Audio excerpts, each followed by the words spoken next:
Welcome to the Fibromyalgia Podcast. I'm Tami, fibromyalgia coach, author, and founder of the International Fibromyalgia Coaching Institute. The goal of this podcast is to empower you with access to the dream team of experts and coaches I've discovered are key to living the fibro life you love. From the comfort of your own home, and maybe even your pajamas, I'll help you take back control of your life and health. To help out with FibroFog, I always include full show notes and additional resources at fibromyalgiapodcast.com. You're listening to the Fibromyalgia Podcast with Tami, episode 47. Welcome to the Fibromyalgia Podcast. I'm your coach, Tami. Today, I am going to teach you how you can write an owner's manual for your fibromyalgia body. Before we dive into today's episode, I've got our listener shout out for you. This is a new review that was posted on Apple Podcasts just last week, and it is titled, Finally. She says, a normal woman who relates to us as normal people. She does not talk real slow like a lot of podcasters do, as if we are stupid. She really talks the talk and walks the walk. A pleasure to listen to and learn from. She does understand all of us, and through this horrible disease, she helps in all ways. Yes, people, finally a real good person. Hope you all enjoy her as much as I am. Thank you so much for posting your review on Apple Podcasts. I really, really appreciate that. And I got a real kick out of what you had to say. So, we are really real here. And today we're going to be talking about how you can start tuning into your body. And I'm going to share some real things from my real life that I have put in my own owner's manual for my body. And you guys will be able to learn from me on that.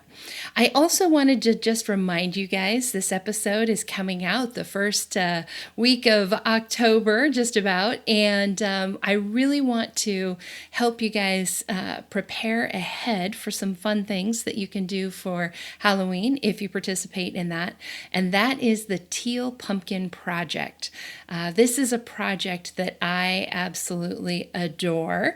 This comes to you from the Food Allergy Research and Education group, FARE, F-A-R-E, and the Teal Pumpkin Project is all about allowing everybody to safely participate in Halloween and in trick-or-treating.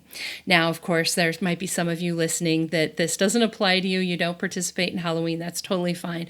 But for those of you who do, the Teal Pumpkin Project is super cool because it gives it's a way to signify to the little ones out there trick-or-treating and their parents that you have got non-food items for gifts, for trick-or-treats. So as you might imagine, I mean, those of us in fibro bodies, we know that food sometimes is a trigger for us, right? Too much sugar can make us feel bad. You might have food sensitivities or allergies, maybe gluten allergies, peanut allergies, all kinds of different things. And if you think about that in terms of little ones, they don't necessarily always have the best choice-making ability, right? If they're presented with a basket full of goodies, they're not necessarily always going to choose the right things for them. This just gives a way for everybody to participate. This is something my parents have done for years, and my mom has often said that things like stickers or fun pencils or bouncy balls, those kinds of things, actually people grab them before they grab the candy when they've had both options. Even kids like a new way of just new choices, different choices, right? So if you want to hear more about the Teal Pumpkin Project or even see my teal pumpkin, go check out episode number 21. This is the episode I did last year where I talked more about the Teal Pumpkin Project. I even have on the show notes page for episode 21, I think I have a couple of pictures and things like that as well. So go to fibromyalgiapodcast.com/21. This is the episode with Dr. Jared Younger. But before we get into his interview, I do share some on the Teal Pumpkin Project. So go check that out. We will also have links on the show notes for today's show. So fibromyalgiapodcast.com/47 will have some links to where you can learn more there as well. All right, so this week's episode is all about writing that owner's manual for your body. I talk to clients all the time and fibro patients all the time who say things like, oh my gosh, I just wish this body came with an owner's manual. I wish I knew what would make it happy, right? What used to work maybe before you were diagnosed with fibromyalgia maybe doesn't anymore. Maybe the things that your doctors are telling you or standard conventional medical wisdom is telling you for what to eat or how to exercise or whatever. Maybe those things don't even work for you. And that's not at all uncommon. Our bodies seem to have a mind of their own and sometimes want us to do some special things to keep it happy. And that's okay. The challenge is just knowing what the heck is it that you want? What do you want from me? That's something that, a lot of people are probably thinking. And, I was no different than you. When I started to really come down with symptoms of fibromyalgia, when I started getting sick, there were lots of things that I used to be able to do that I couldn't anymore. And I was continually running up against that wall of, what the heck? This used to be fine and now it's not. And it was frustrating and it was confusing. And one of the things in my journey, as I started working with my coach, was we started paying attention to the things that my body was telling me. And we started listening to those whispers that our body gives us so we don't have to wait until she screams, right? So today, I'm going to be giving you some things that you can think about, exercises that you can kind of walk through. There's even a worksheet that you can download with some prompts to help you think through all of this. So I hope you go out and get that. Of course, that'll be on today's show notes page, fibromyalgiapodcast.com/47, and you can download that Getting to Know You worksheet. So one of the things you've heard me say often on this podcast is that it's pretty easy for me to live without pain these days because I know exactly what my body needs, what she wants, what makes her feel good, what makes her feel bad. I can read the signs that I'm getting from my body, so I know exactly what to do to get me back to feeling good again. So some examples might be, if I've gone on a trip and I start to notice how I'm feeling, then I know, I need to take an Epsom salt bath, or I need a little extra sleep, or I need to make sure I don't eat too much sugar right now because that'll push me over the edge, right? And a lot of you aren't at the place where you can recognize all those signs and everything yet. And so this exercise that we're going to go through today will help you start to pick up on that. And this is something that you're never going to stop learning, right? Your body is always going to be growing and changing. As your fibromyalgia gets better, there will be more things that you can do. There may be things as you get older, there may be less things that you can do. It's like, bad knees, bad back, stuff like that. They'd be like, oh, I used to be able to do that and now I can't. But the key to this is really paying attention, making notes, and testing and trying things out. I call this exercise the book of you. It's really your owner's manual about your body. And so this is a book all about you. It might be about you physically, it might be mental, it might be emotional, but this is all about learning what makes you tick. So the first step in this is, of course, getting someplace where you can jot this down. You might want to use regular pen and paper. I've had clients who will, start a new piece of paper for each new thing that they're testing out, and that'll make more sense when we get down to it. But so you could use pen and paper. You could buy a notebook and have just like a little notebook that you make notes in. You could use your phone, you could use your computer. Just have some place that you can be making notes as you are discovering things about yourself, about your body, about what you like, what makes you feel better, what makes you feel worse. The reason that we're writing this down has to do with last episode 46, where we talked about brain fog. You'll remember in that episode, one of the things I said was, a lot of this is about setting up your life so that you don't have to remember, so that it doesn't matter if you have brain fog. And that's why we write all of this down. It's so easy to forget. I mean, it sounds silly, but it's so easy for us to forget what makes us feel better and what makes us feel worse.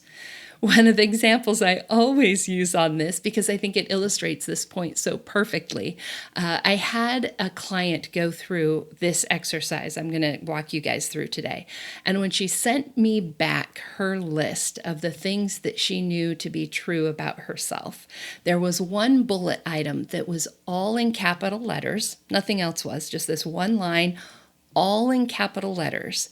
And it said, never, ever, ever eat Cheetos again. And I love that because you can just tell the way it was written, the fact it was all in capitals, it was never, ever, ever. She had done this more than once, right? Like it was obvious. This wasn't just a don't eat Cheetos, right? This was don't ever do this again. You've done this so many times and just don't do it, right? So we forget. It's so easy to forget, especially as you are, avoiding things for a while, and then you think, oh, maybe I could try that again. And then you're like, oh my God, don't eat Cheetos, right? So write these things down. The other thing that's cool about this is that you can make notes about what may or may not be true. You can make notes about the things that you want to test out to see. Like, for instance, you might be wondering, how much sleep do I really need? I feel exhausted all the time. Would getting more sleep help with that? Or you might be thinking, would gluten-free help me? Maybe I could try that and see what happens. You might think, I don't know, would drinking more water help my headaches? There could be all kinds of things that you're testing. So this is a great way to make a note of the thing that you're wondering about. And then you can even make notes about the ways that you've tested that theory and what you've learned from it. So I'm going to give you some examples from my book of you, my book of me, I don't know, my owner's manual. So one thing I've learned about myself, and this has been true since I was in late teens, I need 10 hours of sleep a night. I have noticed over the last few years that that number is gradually going down just a little bit, but I feel my best when I am 9 or 10 hours of sleep every night. Knowing that there's a lot of things that I need to do, right? Like I need to make sure that I give myself enough time to sleep that long, right? I need to just like build that into my schedule. Knowing that changes the actions that I take. Part of that is I feel my best if I am not scheduling things before 10 o'clock in the morning.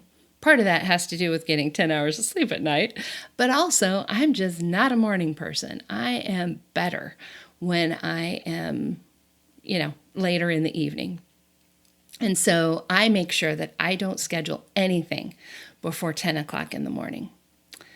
Back when I first did this exercise, when I was still pretty sick, one of the things that I learned was that I could really only leave the house once a week.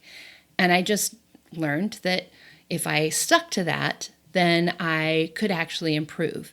If I did more than that, then my body just didn't have any energy to help heal itself. It just was like I was barely treading water. So I learned only one appointment a week. One of the things I've learned about myself is that clean spaces, so like a clean desk, clean counters, clean, empty floors, less clutter means less stress for me. So the even things like if there's a basket that I can see through, where I can see things inside the basket, that feels like clutter to my brain because I'm seeing lots of little things. Versus if it's a basket I can't see through, then that's actually more calming. So just things I've learned about how my brain functions.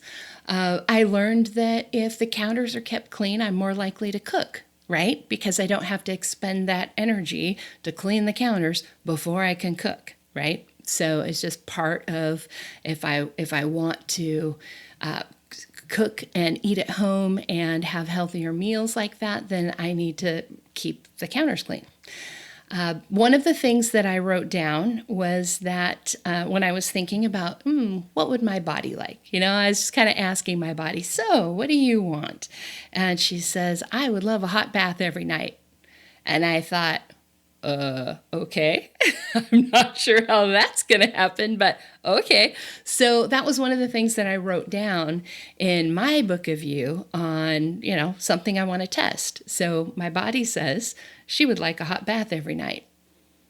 Do I really need a hot bath every night? Do I just need that? Maybe that's part of my recovery. What does that actually mean? And then testing that out in real life.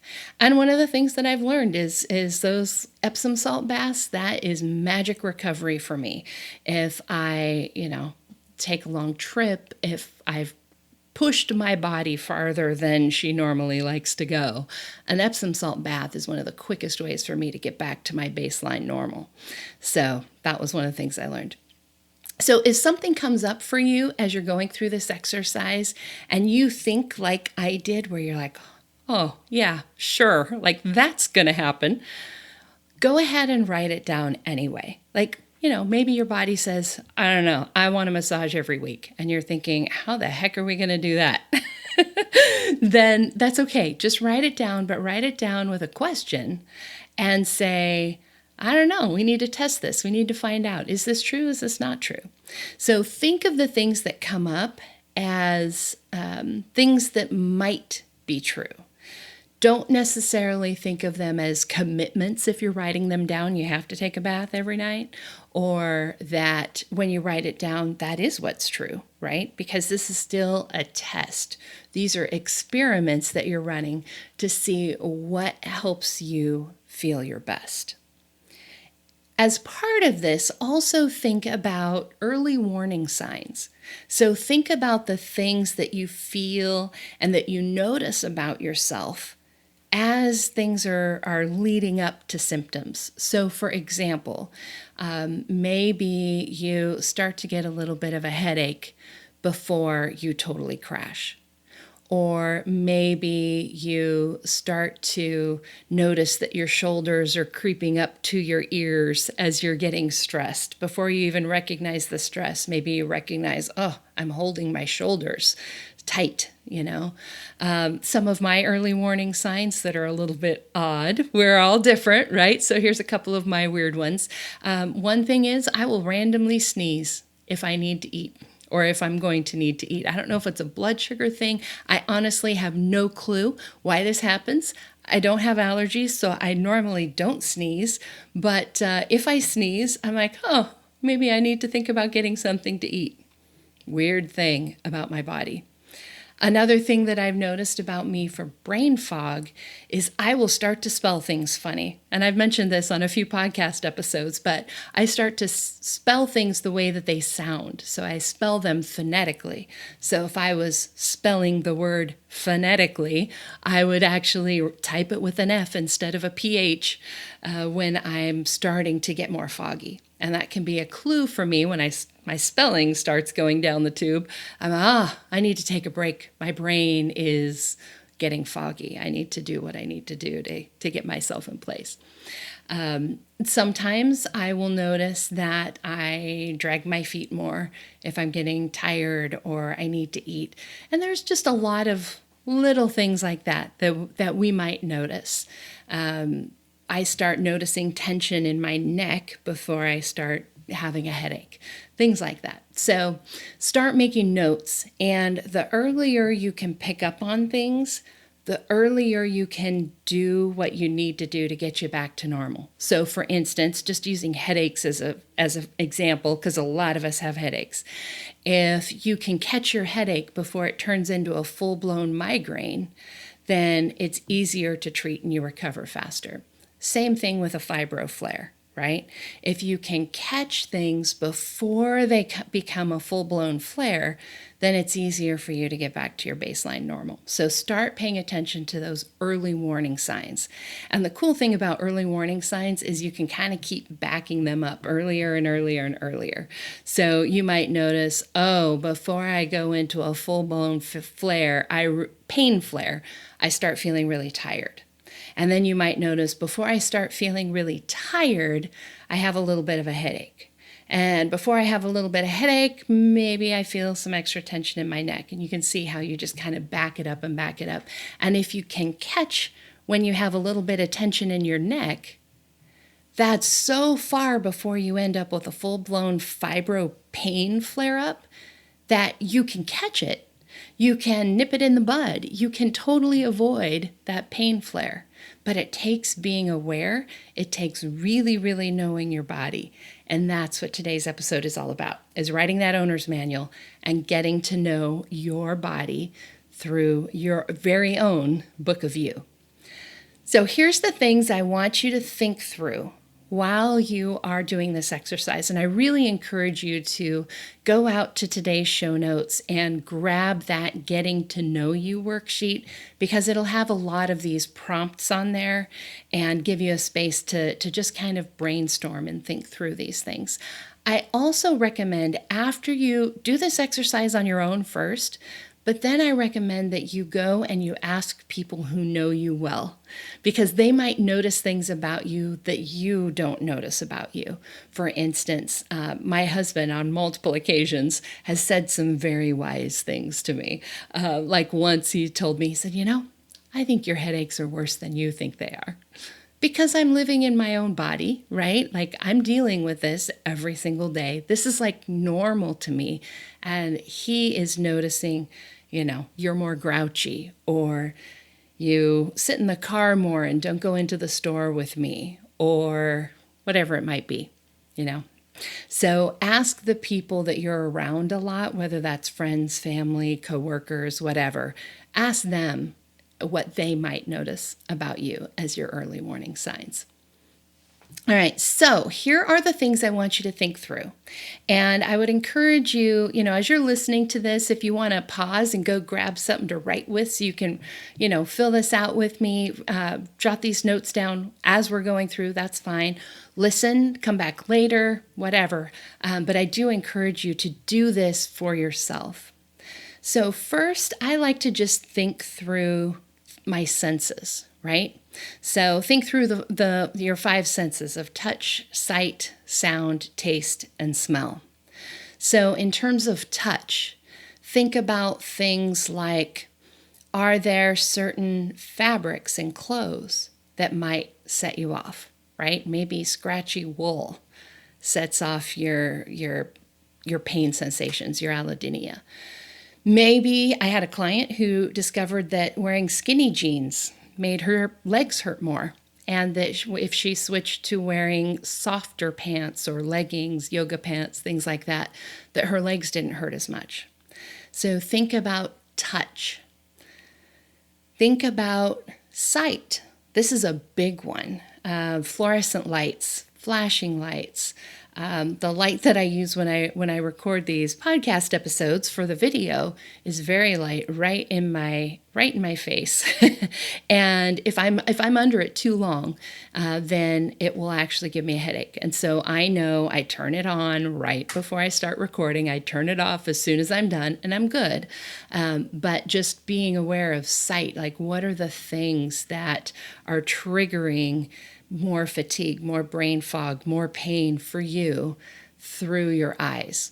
One of the things could also be things like if it's too dark, like for instance, seasonal affective disorder, right? So in the winter, when it gets darker in the winter, you're more depressed. That would be part of this. If you use blue light, at night, like if you're on your computer too late, does that interfere with your sleep? Thinking about things like that. So sight is another one. Sound. So thinking about, are there certain kinds of music, whether that's certain kinds of music that make you feel better or certain kinds of music that make you feel worse, right? And those might not be the same all the time, right? You might like hard rock if you're in the right mood for it, and if you have a headache, then maybe it's a no-go. So these are all things to explore and think about. This could mean other things as well. So for instance, those fluorescent lights we talked about. You know how sometimes when they're starting to go out, they can make sort of a buzzing noise? Oh my gosh, quick way to a headache for me, right? So those constant, low pitched or high pitched or just not quite in your consciousness, right? So not even doesn't even necessarily need to be very loud. Earlier today, I was wandering around our living room. I'm like, I hear a high-pitched noise. Where's it coming from? I need to make it stop. So think about those kinds of sounds that might affect you. But also think about not just the things that make you feel bad, but the things that make you feel good. One of the things that always makes me feel better is listening to my cat purr. And one of the things that I discovered was an app for my phone, a white noise app, and one of the sound downloads is a cat purr. So sometimes if I just need to like chill out and relax, I can have a purr on demand, even with no cat handy, using my white noise app. So things like that. If you work better, a lot of people will do better work when they're in an environment that it has a little bit of noise, but not noise that's distracting. So like, for instance, working at a coffee shop, right? Where there's a little bit of noise in the background, but you're not necessarily pulling your attention away, right? You can get apps that'll give you a white noise that's like a coffee shop. So think in terms of sound, not just, and really all of these. Don't just think in terms of what do I hate, what grates on my nerves, what makes me feel worse, but also think about what helps you focus, what makes you feel better, what helps you relax, what helps you calm down. Another sense is taste. And with this, I think a lot, obviously with taste, I think a lot about food. So foods that make you feel good or foods that make you feel bad. And again, some of those things may be the same food, but at different times, right? So there may be times where you need that self-soothing, and maybe you want something like a cup of hot creamy soup, but maybe other times that is not the thing that hits the spot. So what are the things that make you feel good? What are the things that make you feel worse? All around taste. So that could be foods that you're allergic to. That could just be a nice cup of tea really hits the spot, whatever it is. And then smells. So this one, I think a lot of things like cigarettes, candles, a lot of people have multiple chemical sensitivity, so chemicals can be really affect them. Essential oils can be good and bad depending on who you are. Like I know with me, certain oils trigger my asthma, other oils are great. So there will be both good and bad for all of these things that we're talking about. But identify them so that then you can make choices that are going to help you feel your best. So for instance, if there are certain smells that trigger a headache or trigger asthma in my case, or whatever it might be, to avoid those. But maybe there are other smells that make you feel grounded, make you feel more relaxed, more peaceful. Those are things that you can include more of. So go through all of your senses.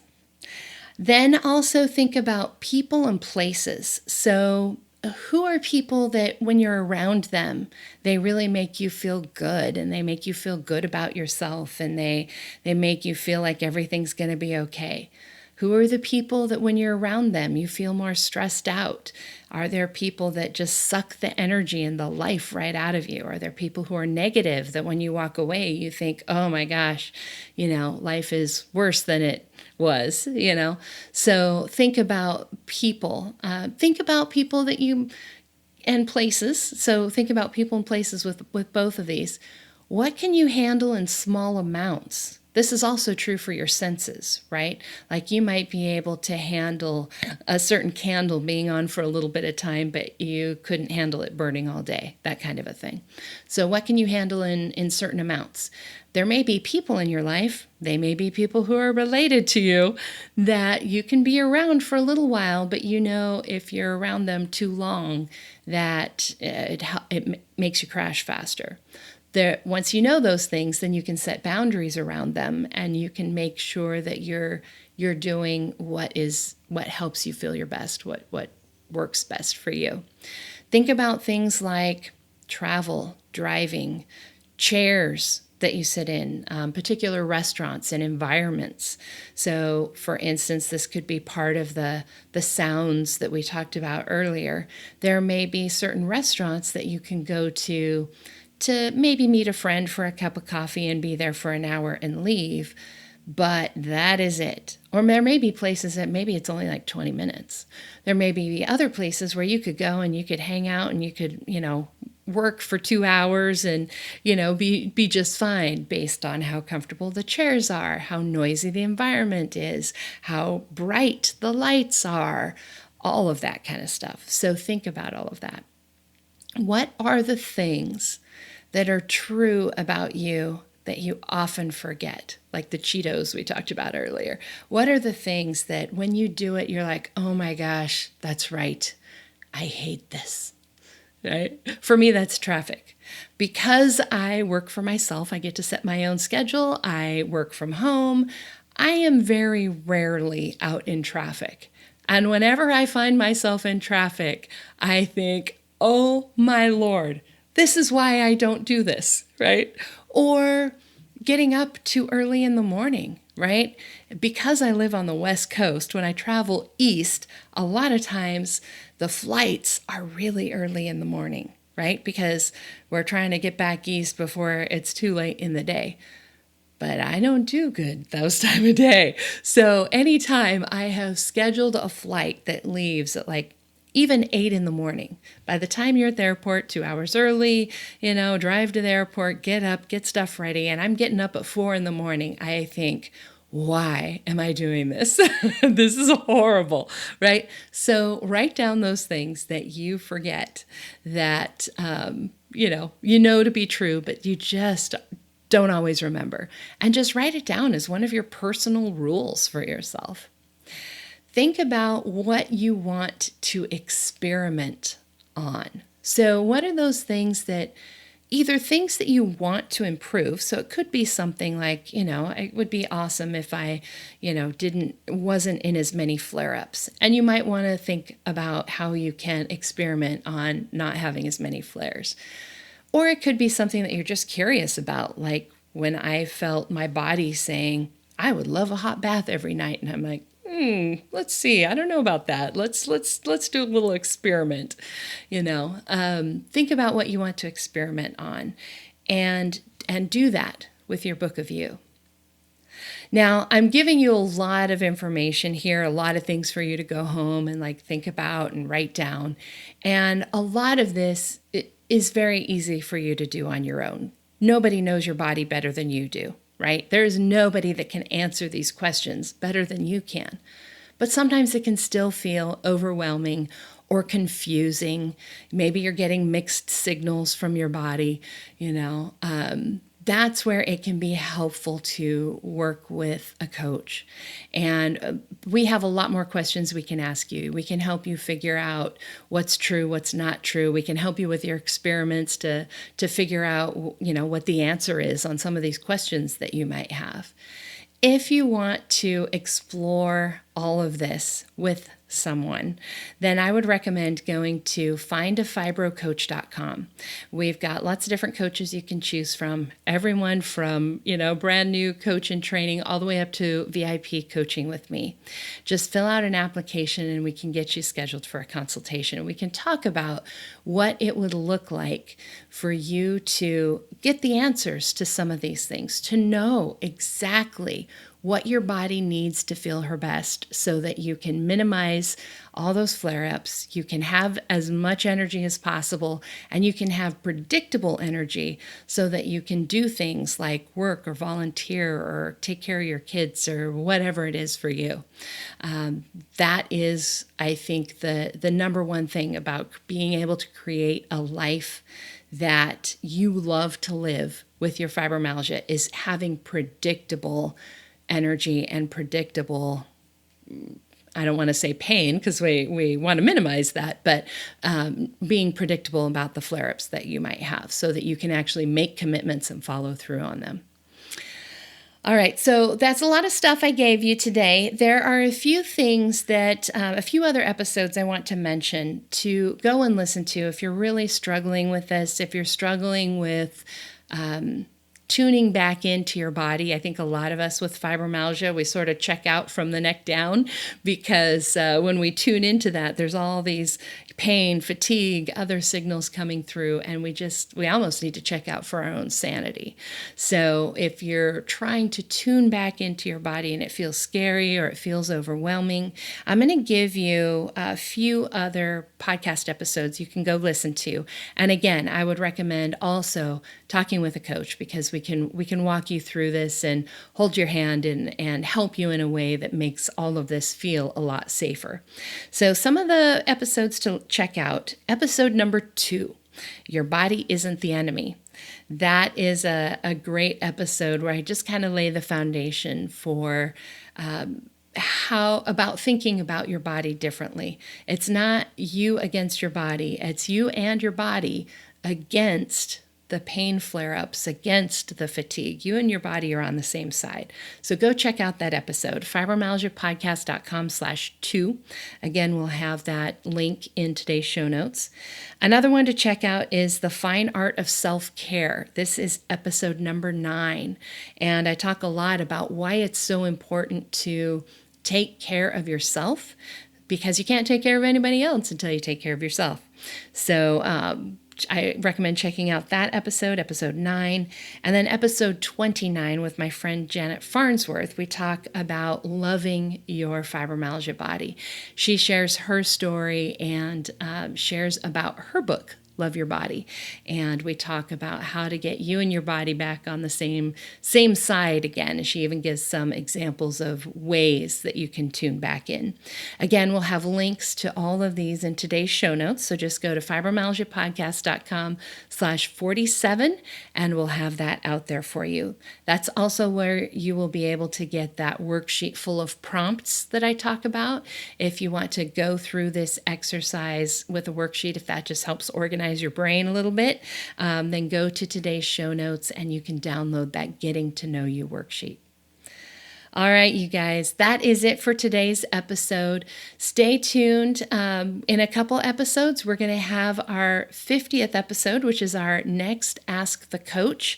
I have had several questions come in, and I'm just kind of trying to choose from them. So if you have ideas, by all means, send those in as well. I would love to hear from you, hear what questions you might like for me to answer on the podcast, and we can go from there. All right, you guys, have a great couple of weeks. I'll see you back here in 2 weeks. And go check out episode 21 for that Teal Pumpkin project. See you guys. Bye.